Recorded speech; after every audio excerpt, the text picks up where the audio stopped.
That's Lamar Jackson at 7,300 at home in a rematch game of last year's divisional playoff shocker, a game that saw the Ravens' historic season come to a screeching halt. The Ravens were ousted from the playoffs. They put up 12 points after averaging like 30 per game last year, got embarrassed by a 200-yard big dog performance. How are you viewing this spot for Lamar Jackson? Yeah, I think this is a great spot for Lamar. You know, the Ravens have been trash this season, and Lamar has been trash, I would say. But he's reached 45 yards rushing in every single game but one. So you're getting elite rushing upside from Lamar. And, you know, like, he hasn't been good in the passing game, but this is a clear smash spot for him against a defense that has given up the 7th most points per game to opposing quarterbacks. And I think this is a week where he is a threat to get the double bonus, the passing bonus, and the rushing bonus. So Lamar at 7,300, I think, is going to be the highest owned quarterback on the slate, and we'll definitely get into it with the cash game construction. I just don't know if you'll be able to fit him if you build your lineup a certain way. Yeah, I agree. I mean, it's iffy for me is, you know, in terms of if I'll be able to fit him in cash.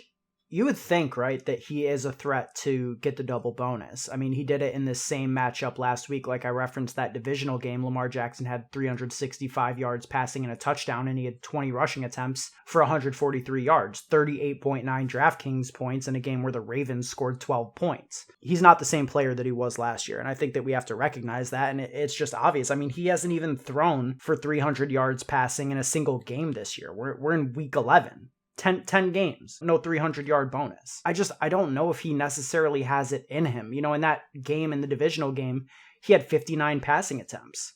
If that happens this year with the way he's playing, that it would just be a stone disaster for the Ravens. I don't see that being the path to Lamar Jackson having a successful game here. I think that his ceiling is quite a bit lower due to the reduced passing efficiency that we've seen out of him this year. I'm not too confident in him in cash from that sense, in the sense that if they get down, I don't think that they could climb back out, but the rushing floor is definitely there. I mean, over the past 3 weeks, 11 rush attempts, 13 rush attempts, 16 rush attempts, and without Kyler, without Mahomes, without Allen, without Wilson, I mean, just that floor is worth something in a slate like this. Yeah, I definitely agree. And just going back to your original point, I don't think it's been because Lamar has been bad.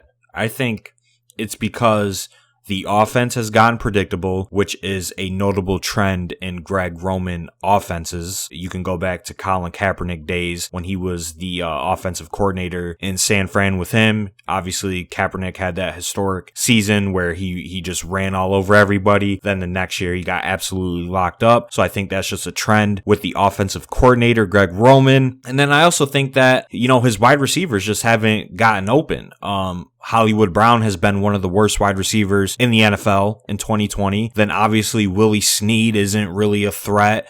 Who else? Miles Boykin isn't a threat at this point in his career. Devin Duvernay is a special teams player, and Mark Andrews seems like he has 5 drops every single game. So Lamar hasn't been helped by literally anybody on his entire team, and I think that factors into it a little bit.